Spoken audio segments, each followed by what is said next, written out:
이제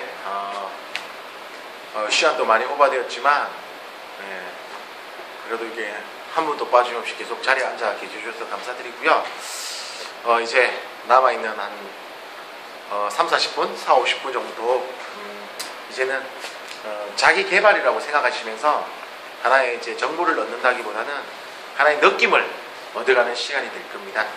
그래서 이제 지금 다시 맨 앞장을 펴시고요. 보시면은 1번, 2번 이제 지나갔고 3번 이제 코칭 리더십에 시작되어 있는데 이제 코칭자를 뺄게요. 똑같아요. 그러니까 이제 코칭 리더십뿐만 아니라 모든 리더십 지도자들의 배워야 될 건 똑같기 때문에 이제 코칭자를 빼고요. 3번 리더십의 시각으로 들어가 보도록 하겠습니다. 자, 누구나 특별한 개인이다. 네, 그죠? 누구나 세상을 다르게 본다. 그리고 의사소통을 진행한다. 작은 변화가 큰 변화를 가져온다. 뭐 이 네 가지는 읽어보시면 어떤 의미인지 다 아시리라 생각이 듭니다. 자, 5번째, 모든 변화는 나름대로 대가를 치른다. 네, 그죠? 자, 이 말이 무슨 말일까요? 경영학에서 이야기한다면 기회비용이 되겠죠. 기회비용이 뭡니까? A와 B가 있는데 두 개 다 가지면 좋아요. 하지만 두 개 다 가질 수는 없어요.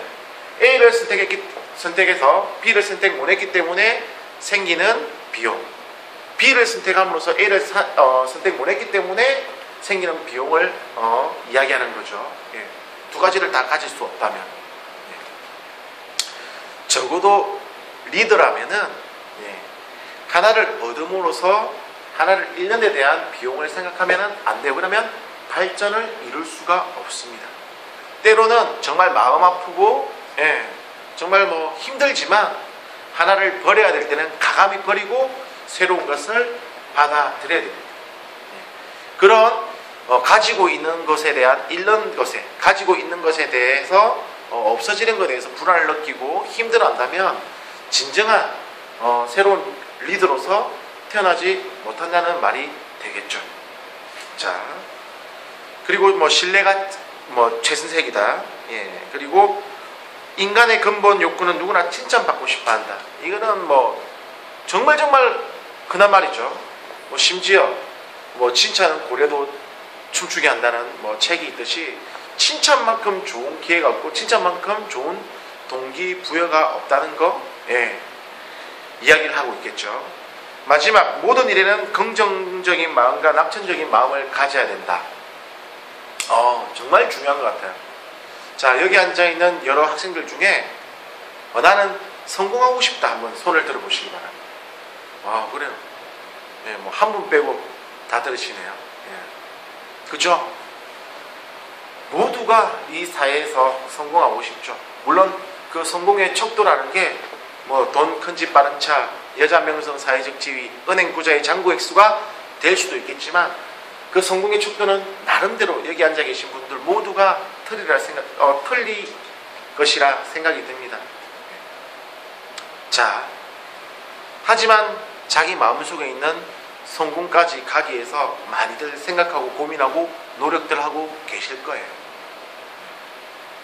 자, 성공하고 싶다고 하시는데 꼭 명심하세요. 긍정적인 마음과 낙천적인 마음. 정말 훌륭한 세상에서 성공가도를 달리고 있는 그 당사자의 강연회라든지 특강이라든지 그 분이 지어놓은 책 이런 것들 접하면 하나가 안 빠지는 게 있어요.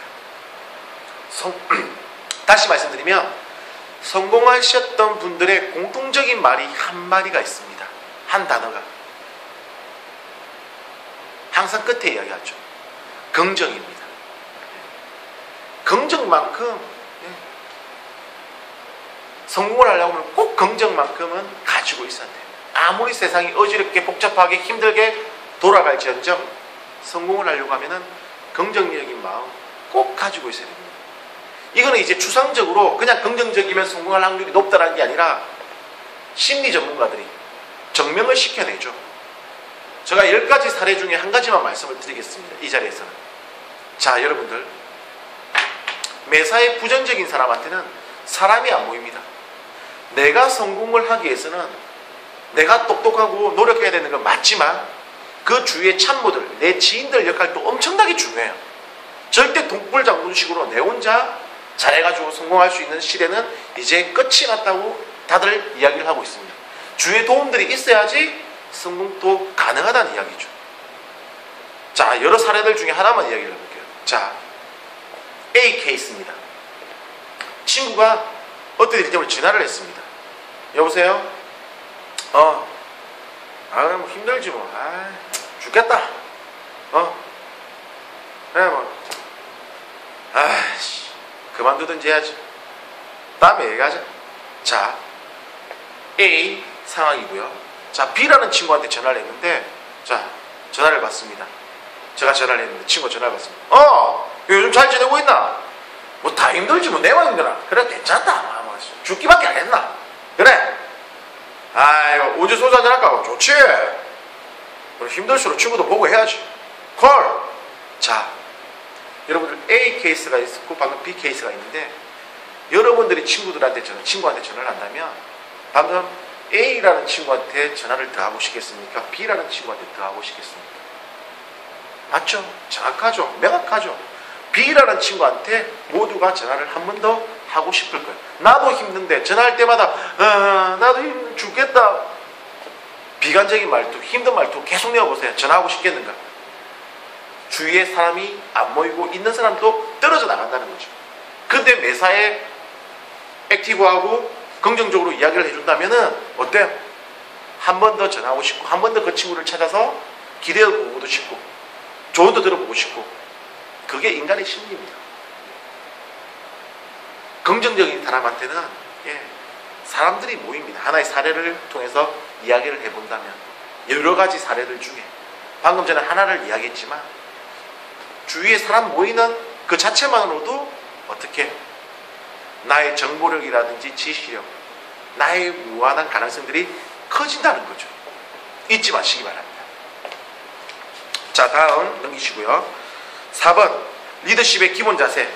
감정이 상대 수용, 표현 일치, 호기심을 가진다. 아마 읽어보시면 어떤 의미인지 전달이 될 거기 때문에 시간 관계상 넘어가고요. 리더십 테크닉입니다. 테크닉. 관계를 만들어라. 코칭. 리더십 핵심은 질문이다. 왜? Why? 굉장히 유명한 지도자라든지 경영인들은 항상 왜라는 질문을 참 많이 던진다고 합니다. 감정을 잘 다루어야 한다. 쭉 내려오시다 보면은 다른 거는 이제 읽어보시면 알 것 같고요. 감정을 잘 다루어야 된다. 저도 한 번씩 욱하는 성질 때문에 잠시 낭패를 보는 일이 많아요. 참 후회하는 일도 많고 지금도 마찬가지예요. 항상 참아야지 나의 그런 감정들을 잘 조절해야지 이야기를 하는데, 저도 간혹 안 될 때가 있습니다. 인간인지라. 근데 노력을 해야죠. 2번 할까 한 번 줄이고 한 번 할 거 안 하는 게 좋잖아요. 자, 감정을 잘 다루어서 성공한 인물 굉장히 많죠. 인물들 중에 우리 미국의 초대 대통령 링컨 대통령이 이야기를 하셨습니다. 그분이 이 콧수염과 턱수염을 기른 그런 배경 여러 가지 가설들이 있지만, 가장 크게 이제 그럴 것이다 하는 가설은, 그분이 이제 인상 자체가 그냥 일반 그 스킨을 보여줄 때는 조금 턱도 이렇게 튀어나오고 좀 매섭게 보인다거나 차갑게 보이는 인상이었다고 합니다. 그래서 그걸 가리기 위해서 코라든지 턱수염을 길렀다는 가설이 제일 지금 맞지 않을까 다들 생각을 하고 있습니다. 그리고 그 더 유나이티드 스테이트스 오브 아메리카 대통령의 당선인이 되고 수락 연설에서 이런 말을 했죠. 나에게 쏟아지는 무수한 비판들을 내가 일일이 대항하고 한 거였다라면 나는 아마 이 자리에 못 있었을 뿐더러 아마 이 미합중국의 대통령이 못 되었을 거라고 이야기를 합니다. 상대편 후보가 얼마나 많은 공격을 해야 하겠습니까? 거기 일일이 대항하고 내가 감정 표현을 했다면 나는 이 자리에 없을 거라고 링컨 대통령은 이야기를 했고요. 마찬가지로 지금 제2선, 제2기 임기에 들어간 미국의 최초의 흑인 대통령, 오바마 대통령도 이제 4년 전에 첫 번째 대통령 선거에서 상대편 후보였죠. 존 맥케인인가요? 그 후보가 엄청나게 비방을 많이 했대요. 흑인 후보에 대해서도 돌려가면서 굉장히 비판도 많이 했고요. 직접적으로 굉장히 비아냥거리기도 많이 했고요. 그때마다 오바마 대통령은 웃으면서 위트 있게 유머 감각을 살려가지고 그때 넘겼다고 합니다. 한 사례를 보면은 공동 TV 연설회에서 토론회에서 진행자가 상대편 후보에게 물었다고 합니다. 오바마 후보가 미 대통령에 당선될 미 대통령에 될 자질이 있는지에 대해서 물으니까 이 존 맥케인이라는 후보가 웃으면서 비아냥거리듯 그래요. 미국에 살고 시민권을 가지고 있고 35세 이상이고 당연히 후보로서 대통령 될 자질이 있죠. 이런 식으로 비아냥거립니다. 그래도 그 연설장에서 재치 있게 웃고 넘기는 제가 프로그램 다큐멘터리를 보게 된 반 적이 있어요. 그래서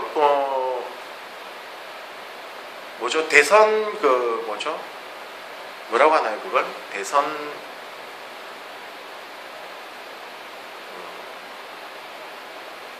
홍보 유세 기간 동안 대통령 유세 기간 동안 초반에는 오바마 대통령이 굉장히 낮은 지지율을 받았는데 그런 막 각종 매스컴에서 유연하게 지나가는 내 같으면 화를 내겠는데 저렇게 유연하게 웃으면서 지나가고 저기서 또 유머까지 하나 위트 있게 던지는 그런 모습들을 보면서 젊은 층 그리고 이게 부동층들의 표를 상당히 많이 끌어올렸고 미국에서 흑인 최초의 대통령이 될 수 있었다라고 전문가들이 이야기를 하고 있습니다. 여러분들 한순간에 내가 감정 조절을 못해서 무너지는 모습들도 많이 보실 거예요. 우리나라에서도 대표적인 케이스들이 많죠. 그런 모습들을 보면서 내가 지도자의 길을 가기 위해서는 조금 내 감정도 많이 절제를 해야 되고 내 표정도 관리를 잘 해야 되겠구나 한 번쯤은 느껴보셨을 겁니다. 자, 다른 부분은 이제 넘어가고요. 오늘 가장 중요한 부분, 어떻게 보면 오늘 4시간 동안 여러분들이 가장 중요시 여겨야 될 부분이 나옵니다. 리더가 갖추어야 될 스피치 능력이라고 나와져 있는데, 자, 이 부분은 6번 부분은 제가 전남대학교의 모 박사님이신 전남대학교의 민병욱 박사님께서 적으신 스피치에 관련된 서적에서 발췌를 해왔습니다. 그래서 저는 타 저자의 책을 발췌해왔기 때문에 글자 그대로 제가 옮겨놨지만, 자, 6번 리더가 갖춰야 될 스피치 능력이 아니라, 제가 만약에 이 글을 적는다면 현대인이라면 기본적으로 갖춰야 될 스피치 능력이라고 저는 이야기를 하고 싶습니다. 그래서 리더자를 빼고요, 현대인이라면 갖춰야 될 스피치 능력이 나는 지금 되고 있는지 안 되고 있는지 한번 이 자리에서 생각해보고 이야기를 해보고 정리를 해보도록 하겠습니다. 자, 여러분들, 스피치 능력이라고 하면 다들 말하는 거에 대해서 이야기합니다. 화술. 스피치 능력이 뭐예요? 물어보면 10명에 9명은 화술을 뛰어난 거, 말 잘하는 걸 이야기합니다. 발표 잘하는 거. 그거는 말 잘한다는 건, 화술만 뛰어나다는 건 스피치 능력이 뛰어나다는 게 아니라 언어 영역만 뛰어나다는 것입니다. 자, 그렇다면 여러분들, 청각장애를 가지고 계신 장애우들은 스피치 능력이 없겠네요. 말을 못하는데. 아니죠. 그분들이 우리가 하는 우리 정상인들보다 그분들이 오히려 더 스피치 능력이 뛰어나신 분들이 계십니다. 스피치 능력은 말만 잘해서 되는 게 아니라 내 마음을 전달시키고 의사소통 능력이 뛰어난 사람을 스피치 능력이 뛰어난 사람이라고 이야기를 합니다. 의사소통 능력이 높은 사람. 말 100마디, 1000마디, 만마디 해가지고 그 사람 조금 호감 가지는 것보다 말 한두 마디 던지고 나의 진정성을 보여주면서 그 사람 마음을 얻는 게 더욱더 편하고 더욱더 안정적이겠죠. 그래서 스피치 능력이 뛰어나는 건 말 잘한다는 소리가 아니에요. 얼마만큼 나의 마음을 상대방한테 잘 전달시키고 의사소통 능력이 뛰어난 것인지에 대해서 스피치 능력이 뛰어나다고 저는 이야기를 하고 싶습니다. 물론 말 잘하면 더 좋겠죠. 하지만 내가 여기서 지금 나는 정말 대인 앞에서 말 못하고 내성적인 성격이기 때문에 말 몇 마디 못한다면 노력하지 마요. 말 잘하려고. 차라리 내 마음속에 있는 진정성을 보여주면서 내 행동을 보여주면서 말 100마디 1000마디 할 때 그 사람 관심을 산다면 다른 친구가 나는 말 한두 마디 하고 그 사람 마음을 얻으려고 해보시기 바랍니다. 오히려 그게 더 빨라요. 그리고 더 롱런합니다. 오래갑니다. 말 잘하면 나중에 크게 신뢰성을 못 얻습니다. 말만 많이 하면. 자, 한번 들어가 보도록 하겠습니다. 현대인이라면 갖춰야 될 스피치 능력. 첫 번째, 명쾌한 스피치 능력. 읽어보시면 아시겠죠, 그죠? 네. 그래서 넘어가고요. 자, 2번. 명품 대화를 위한 체크사항이라고 나와져 있습니다. 자, 여러분들 나름대로 지금부터 마음의 문을 열고 나는 이 4가지 중에 몇 가지가 되는지 한번 생각해 보시기 바랍니다. 자, 첫 번째, 처음 만난 사람과도 죄송해요. 제가 생각할 때 이 4가지가 다 되면은 어디 가나 대접받고 어디 가나 환영받아요. 지금 이 4가지가 자기 스스로가 다 된다면 가만히 있어도 주위에 친구들이 찾아줄 거고요. 어디 가나 친구들이 환영해 줄 거고 대접해 줄 겁니다. 여학생들도 마찬가지예요. 아무리 이쁘고 방금 우리 이 학생처럼 이쁘고 짧은 치마 입고 멋져 섹시한 모습으로 앉아 있어도 말 몇 마디 해가지고 학생이 그렇다는 소리가 아니고요. 말 몇 마디 해가지고 자기 주가를 엄청나게 평가절하시키는 사람들도 있죠. 그렇게 뛰어나진 않지만 말 몇 마디 해가지고 나의 모습을 평가 절상시키는 친구들도 있죠. 한번 나는 이 4가지 중에 몇 가지가 되는지, 다 되는지, 안 되는 건 무엇인지 마음속으로 한번 생각을 해보시기 바랍니다. 그리고 저는 정말 자신있게 이야기하지만 이 4가지 중에 하나라도 안 되더라도 지금은 젊은 20대 청춘이기 때문에 노력하면 이 4가지는 전부 다 배양시킬 수가 있습니다. 지금부터. 그 방법들에 대해서도 이야기를 한번 해보도록 하겠습니다. 자, 첫 번째, 처음 만난 사람과도 자연스럽게 이야기를 나눌 수 있는가? 이게 뭐가 있을까요? 내가 먼저 말을 건네는 겁니다. 처음 만났는데 내가 먼저 다가서서 말을 건넵니다. 반갑습니다. 저는 부산에서 온 한종훈이라고 합니다. 예.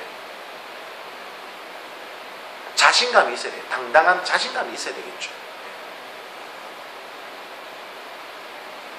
이게 없으면 먼저 선뜻 타인에게 말을 못 건넵니다. 하지만 학생들, 당당함과 자신감과 싸가지 없는 건 분명 구분해야 됩니다. 똑같은 말을 해도요, 제가 한 번씩 강의 시간에 느끼는 거지만 똑같은 말을 질문을 던지더라도 어떤 학생은 요구를 하더라도 어떤 학생은 굉장히 참 요구를 하면서도 참 당당하고 멋져 보인다 라는 생각이 들 때가 있는 반면에 저거 진짜 싸가지 없네, 물론 속으로 생각하죠. 한숨이 나올 때가 있습니다. 이게 말할 때 자기의 표정과 행동입니다. 그래서 상대방한테 말을 걸 때 말 단어 선택도 중요하지만 나의 표정, 나의 행동 거지도 중요하다는 거죠. 그게 모였을 때 니즈를 이야기하는, 즉 요구 조건을 상대방이 요구하더라도 먼저 다가서더라도 상대방이 거부감이라든지 전혀 거리감이 없죠. 자, 처음 만난 사람과도 자연스럽게 이야기를 나눌 수 있는가? 당당함과 자신감을 겸비해야 됩니다. 자, 당당함과 자신감을 겸비할 수 있는 20대 때 가장 좋은 방법은 저는 여행이라고 생각합니다. 저도 대학 입학할 때까지 굉장히 내성적이었고요. 굉장히 어리버리했던 것 같아요. 근데 제대를 하면서 저는 그 일본, 정확하게 작가 이름은 기억이 안 나는데 일본 작가가 쓴 20대에 하지 않으면 안 될 50가지라는 책을 친구한테 선물을 받고 읽게 됐습니다. 우연찮게. 그 50가지 중에 20대에 하지 않으면 안 될 50가지, 정확한 제목이. 그 50가지 중에 저한테 다 맞는 게 아니더라고요. 저는 30가지 리스트를 뽑았습니다. 이걸 꼭 20대 때 한번 해보자. 책에 나와 있는 진리가 모두 내한테 뭐 맞는 건 아니잖아요. 뭐 아침형 인간 해가지고 성공할 확률이 높다고 하는데 다 그런 건 아니에요. 신체 조건이 다 틀린데, 다 개인차가 있는데. 삼성경제연구소에서 나온 이건희 아저씨의 그 이야기를 들어보면요, 저도 얼마 전에 책을 읽었는데, 이건희 아저씨 아침에 잠 못 자면 하루 종일 피곤해 하시는 분이시답니다. 그분의 모든 생각과 아이디어는 새벽에 다 나온대요. 그래서 새벽 1, 2시, 2, 3시까지 모든 생각을 다 정리하고 잠에 들고요. 그 다음 오전에 푹 주무신다고 합니다. 그리고 삼성의 그분 주차에 열리는 회의는 모두 오후라고 합니다. 단 국가 어떤 행사 때문에, 국가의 총수가 부름 때문에, 만찬회 때문에 오전에 한다면은 그때 눈 빨갛게 앉아있는 양반은 이건희 아저씨밖에 없다고 합니다. 이건희 아저씨한테는, 이건희 회장님한테는 아침에 인간이 필요가 없다는 거죠. 저도 마찬가지예요. 저도 정말 책에 집중이 잘 될 때라든지 모든 아이디어는 저도 저녁 먹고 한 7시부터 10시, 11시에 연구실에 있을 때가 제일 책도 잘 들어오고 아이디어가 잘 나와요. 오히려 저는 아침 9시나 10시까지 자는 게 더 좋아요. 물론 10시부터 오전 강의가 있다면 그렇게 못 자겠지만 오전 강의가 없으면 저는 오히려 새벽에 더 많은 활동들을 합니다. 더 많은 구상들을 하고요. 그렇듯이 그 책을 읽었을 때 50가지 중에 저는 30가지가 꼭 한번 해봐야 되겠다 실천을 해봤는데 이 기적을 경험 안 해본 학생들은 아마 모르실 거예요. 그 중에 하나가 여행이었어요. 저의 이야기가 아니라 당당함과 자신감, 생각의 폭을, 사고방식을 넓힐 수 있는 건 그 저자가 여행이라고 했는데 그 소제목이 뭐였냐면 최대한 많은 곳에서 똥을 노발합니다. 이게 뭐예요? 최대한 많은 곳에 가봐라는 소리겠죠. 여행을 해봐라는 소리겠죠.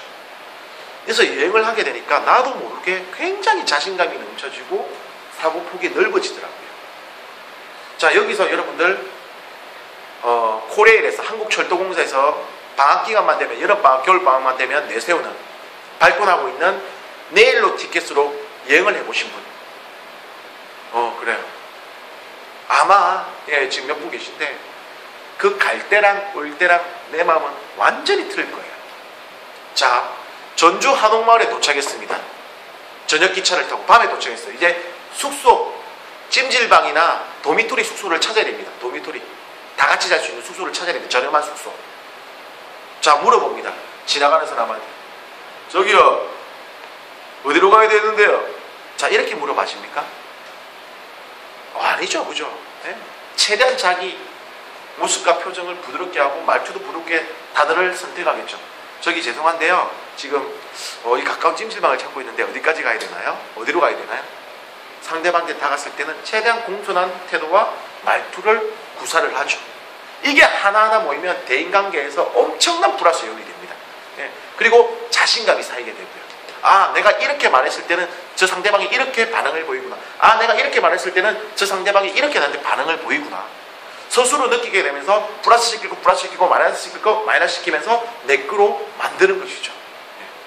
20대 때는 여행만큼 좋은 게 없어요. 학생들 지금 여기 전부 다 20대죠.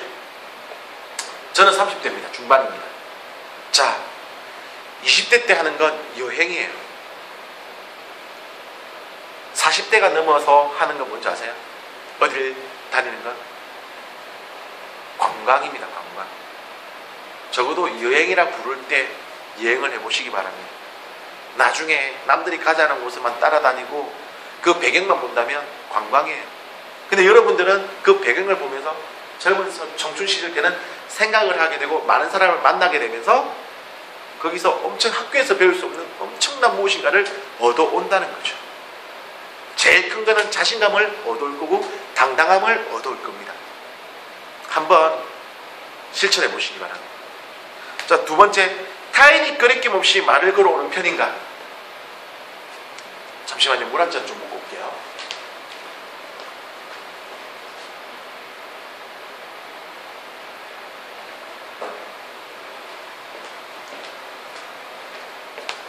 생각해 보시기 바랍니다. 타인이 거리낌 없이 말을 걸어오는 편인가? 이게 뭐야? 나는 가만히 있지만 상대방이 먼저 말을 걸어오는 겁니다. 자, 이거는 뭐가 있어야 될까요?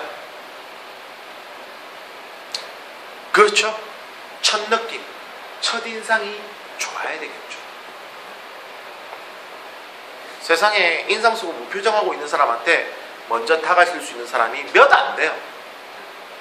대부분 밝은 표정, 밝은 모습으로 있는 사람한테 먼저 다가섭니다, 상대방이. 근데 이런 말 해요.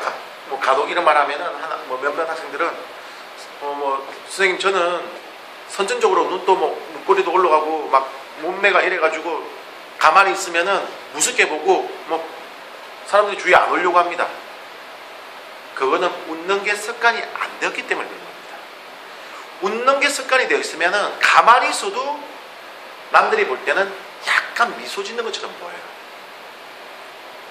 자, 첫 느낌, 첫인상이 얼마만큼 좋은지는 여러분들 한 번쯤은 들어보셨을 거예요. 그리고 나의 첫인상을 만드는 방법 여러 가지 중에 항상 웃으려고 노력을 해보세요. 먼저 내 마음을 긍정적으로 변해야 돼요. 비관적인 사람은 많은 웃음을 낼 수가 없어요. 마음이 안 그런데 어떻게 겉모습에서 나오겠습니까? 몇 번은 하겠지만 마음에서 우러나오지 않거든요. 자, 내 마음이 밝고 긍정적이면 자연스럽게 표정에 묻어나오는 게 인간이라고 합니다. 저 이야기가 아니라.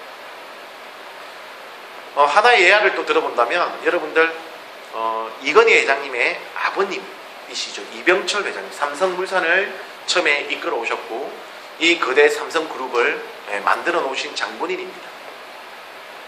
이분도 굉장히 냉철하시죠. 이건희 회장님이 삼성가의 아들들 중에 몇째 아들입니까? 장남입니까? 아니죠. 셋째 아들입니다. 첫째 명희 아저씨, 이명희 아저씨. 둘째 이창희 아저씨. 셋째 분이 이건희 아저씨입니다. 자, 첫째 보니까 너무 다혈질이에요. 이 사람한테 기업을 맡겼다가는 어떻게? 그때만 해도 서슬풀었던 군사 독재 시절이었기 때문에 하루아침에 그 군부의 말 한마디면 기업이 없어질 수 있습니다. 그런 아마 사례들 많이 보셨을 거예요. 이야기 많이 들어보셨을 거예요. 마찬가지로 우리 국내에서 삼성이지 저 사람들을 잊기만 하면 와야 될 수 있다는 거죠. 근데 얘한테 맡겼다가는 힘들겠다는 거죠. 그래서 정말 뼈를 깎는 심정으로 첫째, 장남한테 물려줄 수 없다는 생각을 가졌대요. 둘째, 너무 사람이 기가 얇고 조금 나쁘게 표현하면 가볍다는 거죠. 이 둘째 한테 맡겼다가는 어떻게? 오히려 총수들한테, 참모들한테 이 기업이 휘둘릴 수 있겠다는 생각을 가졌다고 합니다. 마지막 셋째입니다. 말수도 없고요, 표정 변화도 없고요, 묵묵해요. 그냥 유학하고 공부를 하려고 하고 영상물 좋아하고 영화 좋아하고 보니까 최적이라는 거죠. 이건희 아저씨가. 결국은 오랜 설득 끝에 87년도에 그룹을 인계시킵니다. 그 자리에 첫째, 둘째는 참석도 안 했다고 합니다. 이유가 있죠. 그리고 이 건희 아저씨한테 기업을 물려주면서 하셨던 말씀이 두 가지 말씀을 하셨대요. 부탁을. 앞으로 큰 물건을 만들어서 수익을 창출시키는 기업은 점점 어려워질 것이다. 정말 자그마한 물건 하나, 자그마한 칩 하나가 이 삼성을 엄청나게 키워줄 수도 있고 힘이 될 수가 있을 것이다. 뭐였습니까? 정확하게 실천해 온 게 반도체였거든요. 정확하게 명중했죠. 아까 이야기했죠. 삼성이 2002년 9월 달에 일본 전자시장, 그 거대한 전자시 3사를 앞질러 나갈 때는 여러 가지 부분들 중에 방금 반도체도 분명히 있을 겁니다. 그리고 하나가 정말 중요한 비즈니스 맨을 뽑을 때는 영업사원이 되겠죠. 뭐 영업사원이라고 해서 1대1 고객과 마케팅도 있겠지만 크게 보면 어때요? 기업에 바이어를 상대하는 엄청난 주요 직책도 될 수가 있겠죠. 네.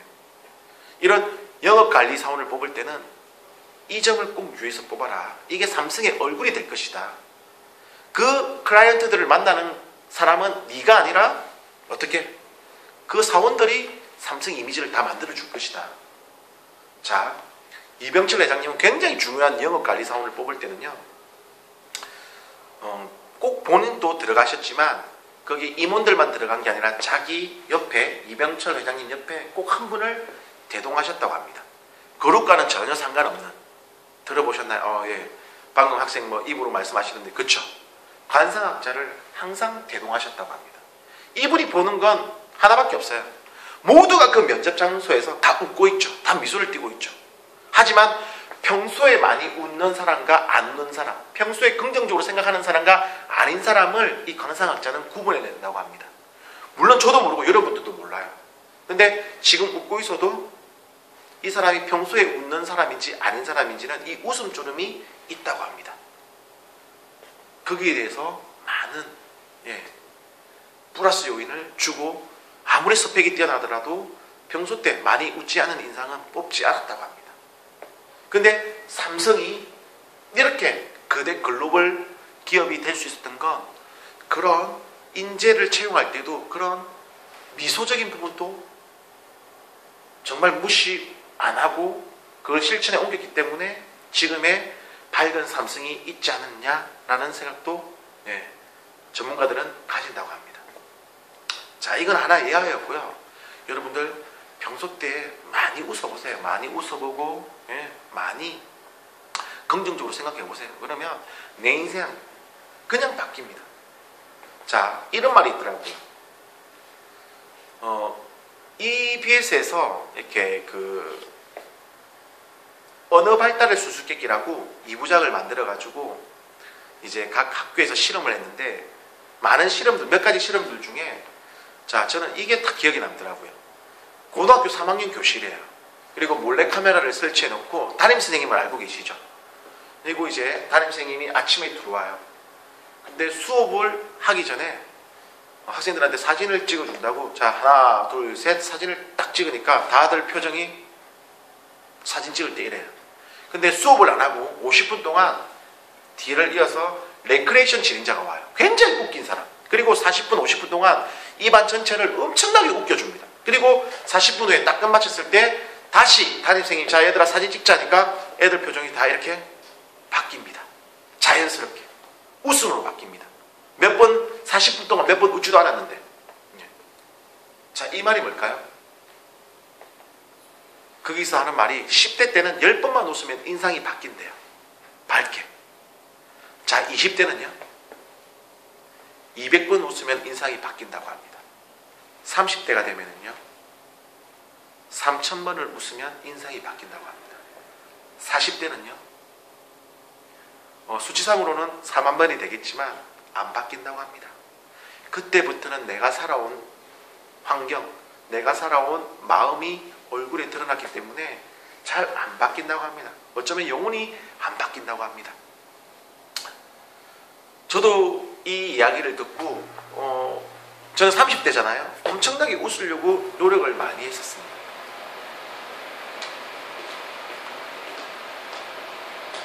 그래서 어떤 방법을 썼냐면 저는 핸드폰을 많이 이용했었어요.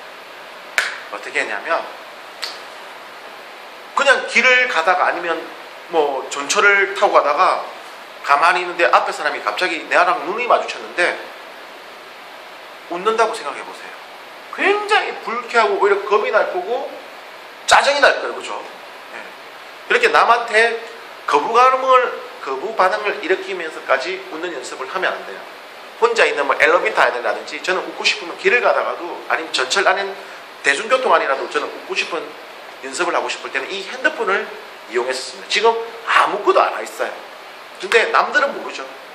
그래서 뭐 전철을 타고 가다가도 그냥 뭐 한번 미소 짓는 거 연습해 볼까 하면 이 핸드폰 뚜껑을 열어요. 그리고 몇 번 조작하다가 웃습니다. 그리고 아무것도 안 와 있지만 웃으면서 조작을 합니다. 그러면 남들은 모르죠. 아, 그냥 핸드폰에 뭐가 왔기 때문에 저 앞에 있는 사람은 그냥 웃고 있겠지라고 생각하는 거죠. 예. 이런 식으로 나만의 웃는 방법을 선택을 해가지고, 자, 여러분들이 20대니까 어때요?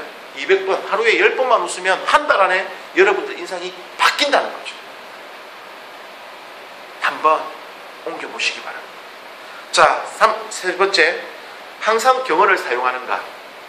말할 때 단어 선택이죠. 윗사람과 이야기할 때 단어 선택이죠. 그리고 항상 성의를 갖고 이야기하는가? 친구하고 이야기하려다가 후배하고 이야기를 하더라도 앞에 친구가 후배가 얘기하는데 듣고 있다고 이야기하라고. 자, 이런 식으로 성의 없게 이야기하면 아무리 밑에 사람이지만 진정으로 마음이 우러나와서 이 선배를, 이 상사를 믿고 따르고 이야기를 하고 싶겠습니까? 자, 이 네 가지입니다. 이 네 가지만 다 되면 정말 어디 가나 환영받을 거예요. 마음속으로 생각해 보세요. 이 중에 하나라도 안 된다. 물론 다 된다면은 정말 부모님한테 감사하게 생각하세요. 정말 여러분들 잘 길러주신 거예요. 하나라도 안 된다면 부모님들 욕하지 마세요. 내 탓입니다. 노력하면 돼. 방금 제가 얘기했듯이 보세요. 첫 번째, 두 번째, 세 번째, 네 번째 노력하고 조금만 말할 때 신경 쓰고 조금만 말할 때 표정 관리하고 조금만 뭐 시간 날 때마다 노력만 하면 다 바뀌는 것들이에요.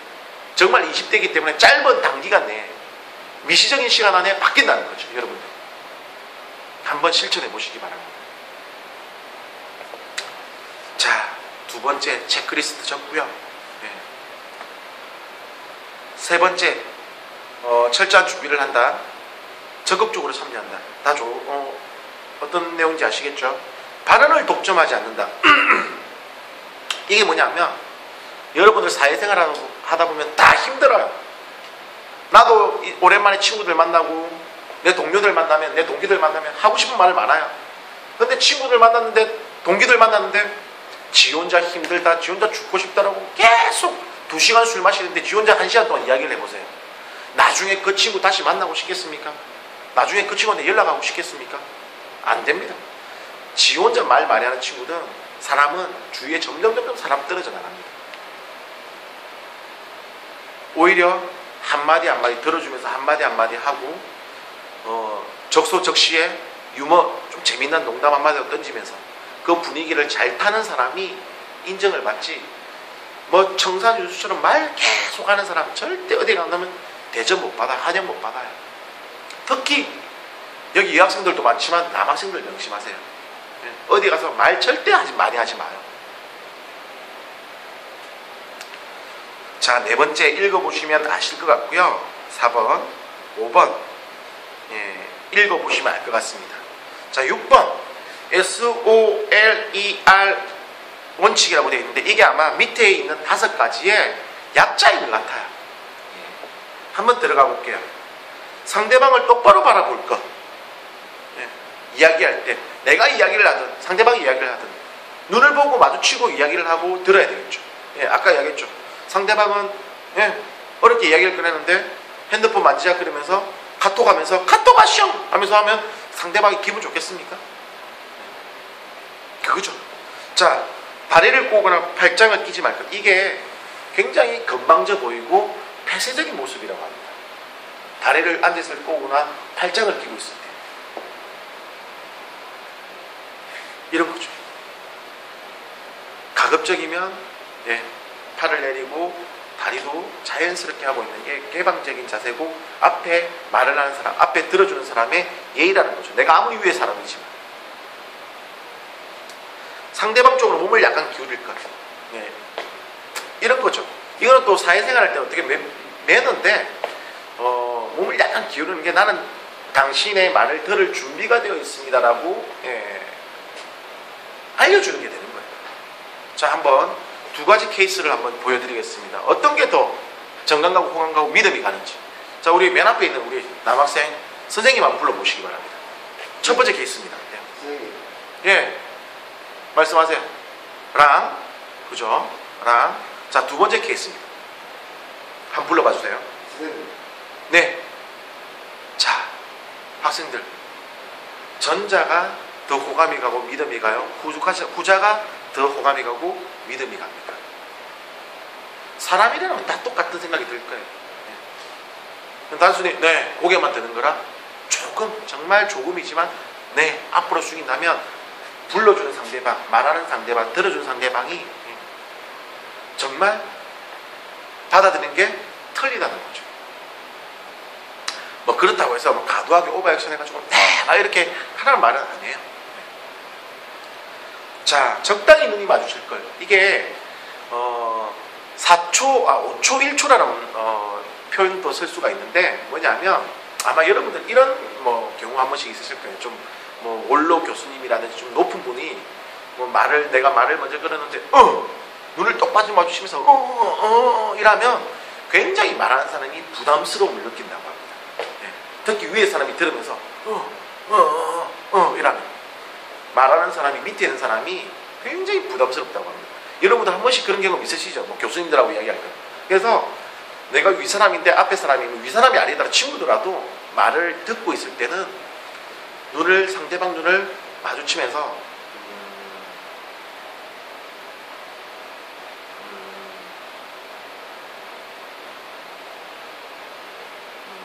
이런 식으로 한 5초에 한 번 정도 시선을 다른 쪽으로 봐주면은 앞에 말하는 사람이 자연스럽게 말을 잘 이끌어낸다고 합니다. 편안하게 이야기를 하게끔 만들어내는 방법이라고 합니다. 물론 편안한 자세를 취할 것. 두말하면 잔소리죠. 자, 이 6번도 굉장히 중요할 것 같습니다. 한번 집에 가실 때 다시 한번 생각해 보시기 바랍니다. 7번 넘기고요. 8번, 9번, 10번, 11번. 우리 학생들 여기서도 중간중간에 조금씩 이야기하고 싶은 건 있지만 지금 정말 마칠 시간이 되었다고 사인이 왔네요. 네. 오늘 3시간 제가 수업을 생각하고 왔는데 여러분들도 그렇게 알고 오셨는데 4시간이 넘었죠. 네. 이렇게 끝까지 참석해 주셔서 너무너무 감사드리고요. 부디 오늘 이 3시간, 4시간의 시간이 헛되지 않고 여기서 단 한 명이라도 더 하나의 느낌을 얻었다면 저는 참 감사할 것 같고 선생으로서 보람이 있을 것 같습니다. 여러분들 앞으로 많은 부분에서 많이 힘들어하고 고민하고 어려워하시겠지만 지금 이 땅에 있는 모든 100만 청년 학도들이 다 고민하는 부분들이에요. 먼저 저도 마찬가지고 10년 전 40대도 마찬가지고 30대도 마찬가지고 1, 2년 먼저 졸업한 여러분들 선배도 마찬가지예요. 모두가 지금 여러분들이 하고 있는 똑같은 고민을 하고 이겨낸 사람들이 멋진 30대, 40대를 보내고 있다는 거 명심하시기 바랍니다. 주저하지 마세요. 딱 하나만 더 이야기하고 마칠게요. 여러분들 요즘 힐링 많이 이야기하죠. 힐링. 그죠? 마음의 치유, 뭐 어떤 심의 공간, 그거는 적어도 40대 돼서 이야기하는 겁니다. 저나 특히 여러분들 20대는 힐링 찾으면 안 돼요. 지금 어떤 상처를 받았기 때문에 신단 말입니까? 그 정도 아프지 않고 그 정도 상처 안 받고 그게 20대입니까? 그 정도 상처 받았다고 이제는 좀 쉬어야 되겠다, 마음의 안식을 찾아야 되겠다, 아닙니다. 지금은 더 박살나고 더 깨지고 더 힘들어해야 돼요. 그리고 거기서 살아남아가지고 나중에 30대, 40대가 넘어갔을 때 그때 힐링을 찾으시기 바랍니다. 지금은 더 아파하고 더욱더 깨져야 된다는 거 명심하시기 바랍니다. 그리고 멋진 30대를 한번 그려보세요. 지금 아픔이 분명 나중에 미소 지어질 것입니다. 고생 많이 하셨고요. 다음에 또 다른 기회가 된다면 만나 뵙도록 하겠습니다. 네, 그러면 지금 일단 제가 지금 찍고 있는 동영상은 제가 잠시 끄고요. 질의응답 시간을 가지도록 하겠습니다. 예, 한 10분 정도. 예, 잠시만 기다려 주시기 바랍니다.